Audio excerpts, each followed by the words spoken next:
You go to the police, they have no record of these guys. They're immigrants who come into our city, but they're living That's in slums. precisely what I'm saying. So not homes, you they're not need even to living in open homes. registries. This is precisely what She's, you know, Sangeeta, just taking that forward. I want how would you identify a rapist? No, the point is Or a sexual offender? You see, first if we agree... Listen, we have a society where you're raping one-year-old children at home. No, first if there is an agreement, if there's an agreement that, yes, this is the right idea, we can discuss how to go about it. So I want to get Roshan and Farhan in on this, right? And Prasun Joshi, let's get voices from the city of Mumbai. Sangeeta, just stay on a minute. You think this whole idea, the idea being presented here, and Sangeeta, thanks for your call and for staying on. The idea being presented here is you need to identify and then you need to forcibly exclude these people from your society. You need to deny them the right to jobs and to employment, so that is the strongest stigma, or or the strongest real punishment. They just hang around on the local guys hanging around on the roads. Oh, for you. It's not a good enough option. Let's get Farhan in. Farhan, what do you think? Arnab, the fact is that if you do that, it's going to create more of a criminal mindset within that same person, because they're going to feel more alienated, more isolated, more frustrated. The fact is that we have to get them to do some kind of community service. You get them... No. Are we on the premise that these rapists are actually people who are social misfits and who are feeling alienated and feeling frustrated? I'm sorry. How many wives have reported their husbands who are groping their children and their children's classmates? Yes. I am how many families have ever reported Farhan is responding to you. Renuka Chaudhary, Farhan is responding to you.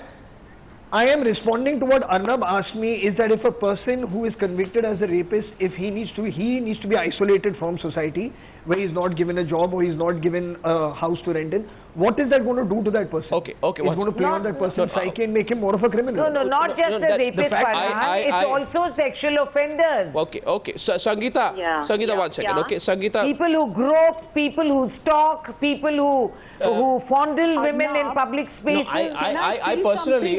Can I just say one more thing, please? Okay, Sangeeta. So where are they going to go? Are you going to whisk them away? Where are they going to go? We want to look for real solutions. Sangeeta, I want to thank you for your call and for your spirited participation in our debate. Prasun. Arnab, I feel, if this is the stream of thinking we have, I think we are going to go very barbaric. I don't think, it's a complex solution, but you're trying to find a very simplistic one-shot answer. No, there is no one-shot. I don't think it's that simplistic. I sometimes feel that it is naive to feel. Have you studied the history of rape in the world? Where does it go back to civilization? It is not an issue only for India, it's an issue for the world. Now, if you come to India, there are India's specific cultural issues. What have we done? All I'm saying is we are not moving forward. What scares me is we have not moved forward. No, we keep I'll tell you one thing. What worries me the most. After the debate, Arnab, you expect that take a barbaric step, hang them, cut them, do this. This is a very simplistic answer. One second. No. Let me say this. No, Prasun, can I say this? Can I say this to you? Can I say this to you? How many the worst thing. Resort to this country. No, the worst. Finally resort to prehistoric times. The worst thing. Every possible problem. I remember a politician. I remember a politician. This is the basis of fascism. No, I remember a politician. I will not name. And the worst part about rape and sexual offences is when it is used as a tool for personal retribution, right? And I remember a politician, right? And this politician said, in the context of a political rival, who was talking about 25,000 rupees being given to some rape victims, some Dalit rape victims, that there was a response that came from the other side. He said in a speech, this leader said, throw money at that politician's face and tell her, you should also be raped and I will give you 1 crore rupees. This speech was broadcast, and when it was broadcast, only told me one story. It told me that there are some people who think that rape is an act of is a form of humiliation and retribution. This is the perverse thinking which, whether it is today or in the Stone Age, has defined rape. But Gurbir, my question is, why are we returning to the Stone Age? Rape is an act of power. We shouldn't. We shouldn't.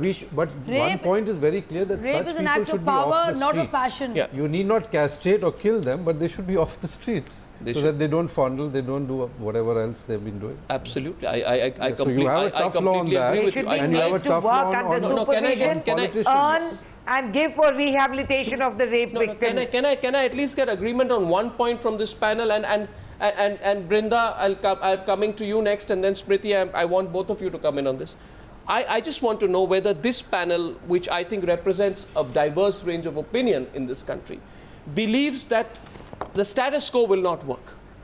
You know, and here's the definition of the status quo. Status quo is, well, we'll try and reform the judicial system, we'll try and bring in police reforms and make the police more effective, but we won't make any immediate changes. We won't make any immediate, we won't make any immediate changes in the law. No, we're not saying that. We won't make any, you're not saying that. Is this panel saying that? No, we need to make some very, very changes. direct, very definite intervention. So you're, none of you on the panel are status quoists. I've never seen Renuka Chaudhary,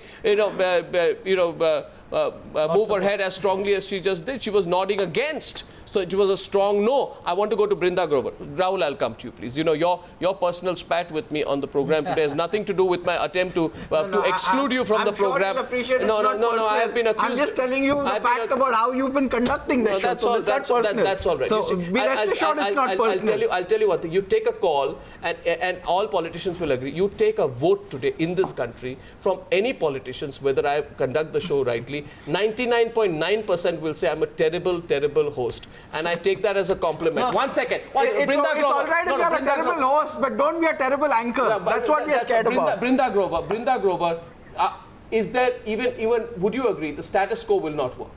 Would you stay with that? Of course, status quo would not work. I think that is stating the obvious. I'm not very sure that your interpretation of status quo would necessarily be one that I would agree with. Sure. Simply changing the law. And I'm one of those who worked with the women's groups to bring about changes in the law in March 2013. Yes. And I want to make you understand, please, a tough law is not equal to death penalty. A tough law is one that defines all forms of sexual offences, which we did get in March 2013. We did not have it for so many years. A tough law is one that creates conditions for access to justice, which provides witness victim protection. We don't have it today. I agree with you. Which provides reparation for rape victims. We don't have them today.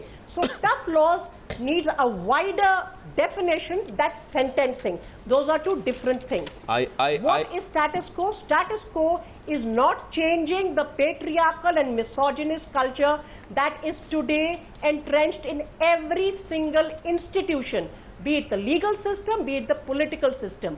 Will the political system pass the women's reservation bill in parliament? That is changing the status quo. Giving women greater representation in parliament, that changes status quo. Ask the political parties, are they willing to go for that? In the political manifesto for 2014 elections, will issues of violence against women factor into the models of governance that we are being offered? Sure. And let us link the dots of impunity. When we preside over riots, where mass rapes of minority community women take place, yes. When we do not, even in our entire discussion of rape, refer to allegations of very grave mass rape in the village of Konan and Pushpara against the Indian Army, which have not been investigated for 22 years. When we do not take, let me finish please. When we do not talk about Dalit rapes in Haryana, and when we do not talk about rapes taking place in the name of Operation Green Hunt, that is why there is no deterrence in the law or in the fear of punishment, because we know that the system will allow this. Well, the people who can change the system are the politicians, and I fundamentally only asked one question: when is the political class of this country? Yes, and us.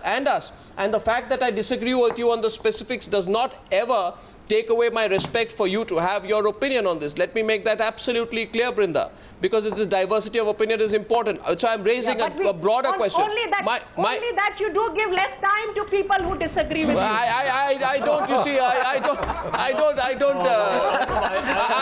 I think the one thing common. One sec. I think one sec. Go back and see the program. One sec. I think the thing that I enjoy this. I I think dialogue is important, and I think that there is diversity of opinion and there is disagreement. That is also important. Arnab, you don't dialogue. As long as we understand that on the 19th of August 2013, there was an American woman working in an NGO in Mumbai who was slashed on the neck and her cheek by a man in a moving train in Mumbai. This is Mumbai.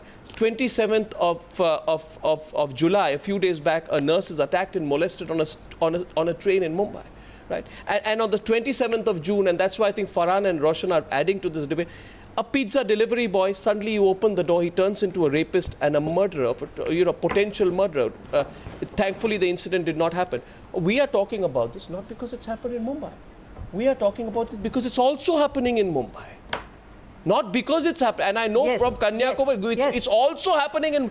So we are more shocked. I agree. So we are more shocked to that extent. I'm surprised that we should raise any doubt, and if any time, anywhere is a wake-up call. Yeah. Any day it's a wake-up call. You should not doubt the wake-up call. Why should I wake up now? Because you did not remind me earlier. Why should you talk about that? If this is becoming an every change has an epicenter. Every change has an epicenter. If something becomes an epicenter of change, please let it become. I don't agree with you at all that you should dismiss any instant and think and start judging the magnitude of pain and geographical position of the pain. Misrepresent what I have said. It is not. If Mumbai supposedly very safe for women is attacked and women start feeling unsafe in that place, it definitely will become epicenter of change, and there shouldn't be any doubt about it. I'm telling you, it should. No, every case of sexual offense should become a matter of public debate. However, the reason for giving this panoramic view was only to help you understand why there is no deterrence. Please try and understand what the other person is saying. This is not a boxing match we are having. So that is the reason why this was put forward. The point of concern that I genuinely have, and Smriti's been raising her hand, I'm going to her next, then I'm going to come to Farhan and then close. The reason why this is a point of debate is because there is a fear, Smriti, that today the attacker has become emboldened. That's all. You know, I tell you this. You know, I remember this case of Pallavi Purkayast, August 9th, 2012, when she was alone at her home. A security guard sneaked into her flat and tried to rape her. When she resisted, she was killed. When this made front page news in the city of Mumbai, we said it is, you know, something's going wrong in this city. This is not Mumbai. But the fact is that the attacker is being emboldened somewhere. That's the bigger issue, isn't it, Smriti? And I don't know, Smriti, why the political class of this country believes that things can remain this way and this can be dismissed as a societal problem. Smriti. I thank my terrible host for allowing me to speak after half an hour of being silent on your show. I also thank my terrible host for raising the issue of Banda, because I'm sure the only person on this panel tonight who can affirm to the rest of the nation that I was myself present in Banda, trying to give that girl help and relief in the presence of 14 cops, one of whom was drunk that day, would be a gentleman called Arnab Goswami. Now this angst that you speak about, I heard Mr. Prasoon Joshi speak about whether we are going back to the Stone Ages. The irony is not lost on me that though the sexual harassment at workplace bill was passed in the year 2013, in this very country, in this very culture, was Kautilya's Arthashastra, which described punishment for sexual harassment of work hundreds of years ago. That irony is not lost on me. The angst that I heard from the people who called in tonight, one of the lady who called in fact, lives quite close to where I stay, and I have a daughter who boards the train from that very area every morning to work. So I know the terrible atrocities women go through in that particular segment of Mumbai.